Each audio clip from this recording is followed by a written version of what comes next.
راہ ہدایت کے معزز سامعین، السلام علیکم۔ آج ہم سامری کے بارے میں جانیں گے۔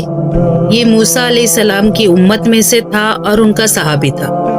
یہ کوئی جادوگر نہیں تھا بلکہ ایک تماشا باز تھا، اور اس نے موسیٰ علیہ السلام کے کوہ طور پہ جانے کے بعد ان کی امت کو فتنے میں مبتلا کر دیا، اس حال میں کہ ان کے درمیان ان کے بھائی ہارون علیہ السلام موجود تھے، جو کہ عمر میں بھلے ہی موسیٰ علیہ السلام سے بڑے تھے لیکن منصب میں چھوٹے تھے۔ ان کی موجودگی کے باوجود انہوں نے ان کی قوم کو فتنے میں ڈال دیا، جس میں اکثر بنی اسرائیل کے لوگ پڑ گئے۔ سامری کا واقعہ سورہ طٰہٰ کے اندر تفصیل کے ساتھ آیا ہے۔ سورہ بقرہ میں مختصر سرسری ذکر ہے، جو کہ ہے کہ جب لوگ بچڑے کی عبادت کرنے لگے اور مرتد ہو گئے تو ان کی سزا اللہ نے یہ مقرر کی کہ ان کو قتل کیا جائے۔ یہ تعداد میں کتنے تھے اس کے بارے میں کتابوں میں اختلاف ہے۔ تورات میں ہے کہ وہ 3000 لوگ تھے جو مرتد ہو گئے، اور بنی اسرائیل کی روایتوں میں آتا ہے کہ وہ 70,000 لوگ تھے جنہوں نے اس طرح کا معاملہ کیا تھا۔ بہرحال لوگ کتنے بھی ہو، لیکن وہ ہزاروں کی تعداد تھی جنہیں ایک دن میں قتل کیا گیا، بلکہ انہیں یہ سزا دی گئی کہ ہر قبیلے والے، کیونکہ موسیٰ علیہ السلام کی امت میں 12 قبیلے تھے، اور اگر کوئی دوسرا قتل کرتا تو پھر وہ دشمنی چلتی ہی جاتی۔ اسی لیے اس کا حل یہ نکلا کہ اپنے اپنے باغیوں کو خود قتل کرو، یعنی قریبی لوگ ہی اپنے لوگوں کا قتل کریں گے۔ یہ اتنی بڑی آزمائش تھی جس میں اللہ نے ان کو ڈالا تھا۔ اللہ تعالیٰ کا معاملہ ہے، اللہ اسی طرح اپنے بندوں کی آزمائش کرتا ہے۔ سورہ اعراف میں بھی اس کا ذکر ہے، لیکن تفصیل کے ساتھ اس واقعے کا ذکر سورہ طٰہٰ میں ہے، آیت نمبر 83 سے۔ یہ اس طرح بیان ہوا ہے کہ موسیٰ علیہ السلام سے اللہ نے وعدہ کیا تھا 30 دن کا کوہ طور پہ ملاقات کے لیے۔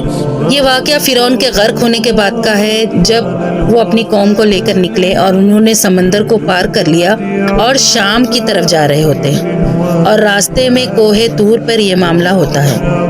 اللہ نے انہیں 30 دن کے لیے بلایا، پھر بڑھا کر 40 دن کر دیے، جہاں انہیں اللہ نے تورات کی تختیاں دینی تھی اور وہاں ان کی تعلیم ہونی تھی۔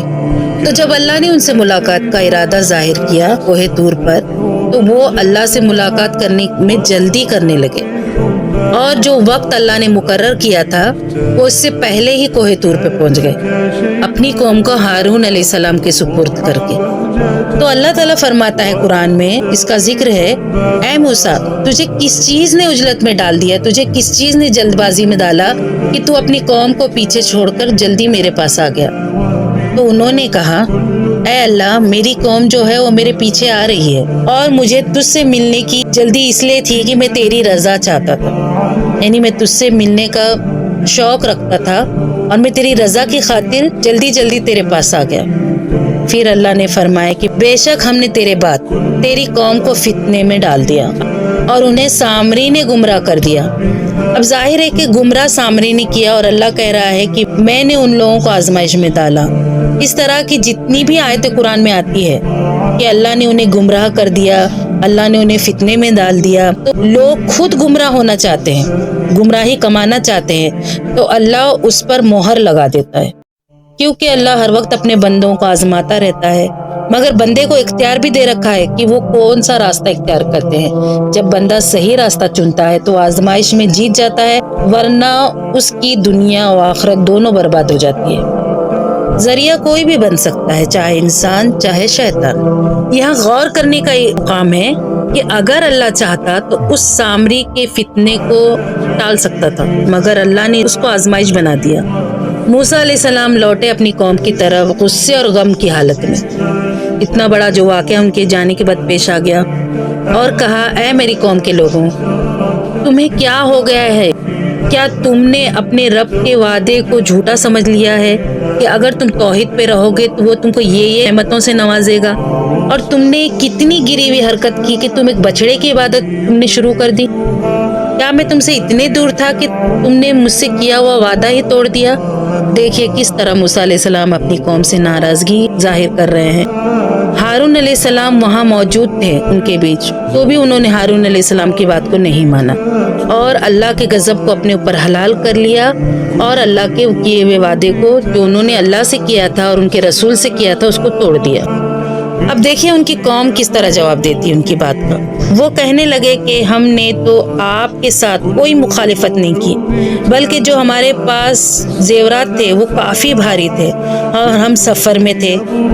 اب اس کو لے کر چلنا ہمارے لیے بہت دشوار ہو رہا تھا، بہت مشکل ہو رہا تھا، اسی لیے ہم نے اس کو ایک جگہ اکٹھا کرنے کا فیصلہ کیا تاکہ ہمارے لیے سفر آسان ہو جائے، اور ہم نے چاہا کہ اس کو پگھلا کر ایک جگہ کر دے تاکہ ایک اونٹ پر وہ آ جائے، اور جب ہم اپنی منزل پہ پہنچ جائیں گے تو اس کو آپس میں جس کا جتنا ہے اس کو بانٹ لیں گے۔ اسی نیت سے ہم نے اسے جمع کر کے سامری کے پاس ڈال دیا، تو اس نے آگ میں سے ڈالا اور اسے پگھلا کر ایک چھوٹا سا بچڑا بنا کر تیار کیا۔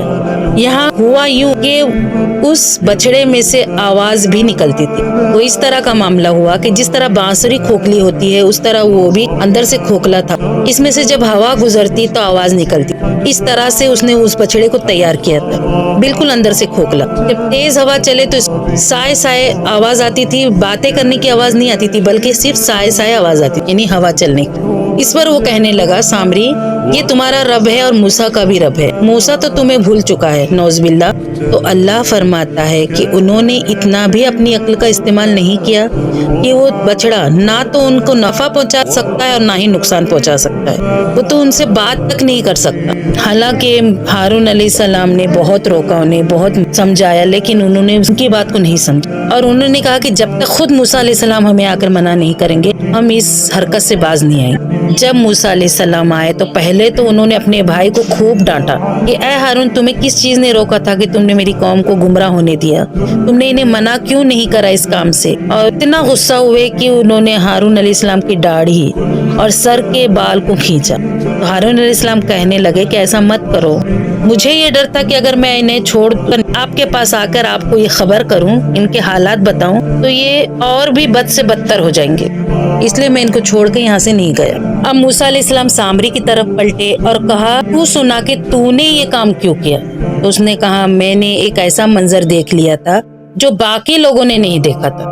وہ کہتا ہے کہ جبرائیل علیہ السلام کے گھوڑے کے پیر جہاں جہاں پڑ رہے تھے میں نے اس میں سے مٹی لے لی اور اسے اس بچڑے میں ڈال دی۔ اس کام کو میرے نفس نے مجھے کرنے پر آمادہ کیا۔ وہ کہتا ہے کہ میرے جی نے کہا کہ میں یہ کام کروں۔ پھر موسیٰ علیہ السلام نے اس کے لیے بد دعا کی اور کہا کہ نکل جا تو یہاں سے، اب تیری پوری زندگی یہی سزا ہے کہ تو لوگوں کو اس سے کہے کہ مجھے کوئی نہ چھونا، مجھے کوئی نہ چھونا۔ اس کو اللہ تعالیٰ نے ایک ایسی بیماری دے دی تھی، بعض کہتے ہیں کہ وہ جذام کی بیماری تھی، اور اللہ نے اس کو ایسے مرض میں مبتلا کر دیا تھا کہ اگر کوئی اس کو ہاتھ لگا دیتا تو اس کو بھی بخار تیز ہو جاتا اور اس چھونے والے کو بھی تیز بخار آ جاتا اور اس کی تکلیف بڑھ جاتی۔ وہ ہر ایک سے کہتا پھرتا کہ مجھے ہاتھ مت لگاؤ، مجھے ہاتھ مت لگاؤ، اور اسی مرض میں وہ ساری زندگی مبتلا رہا اور اسی مرض میں اسے موت بھی آئی۔ یہ تو دنیا کا عذاب تھا اور آخرت میں اس کے لیے تو بہت بڑا عذاب ہے۔ پھر موسیٰ علیہ السلام نے اس بچڑے کو آگ لگائی اور اس کی راکھ سمندر اور خشکی میں بکھیر دی۔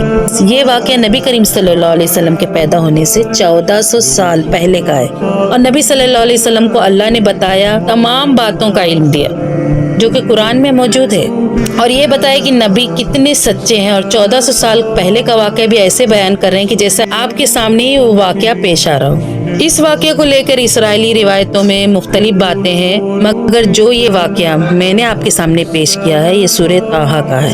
وآخر دعوانا الحمد للہ رب العالمین۔ السلام علیکم ورحمۃ اللہ وبرکاتہ۔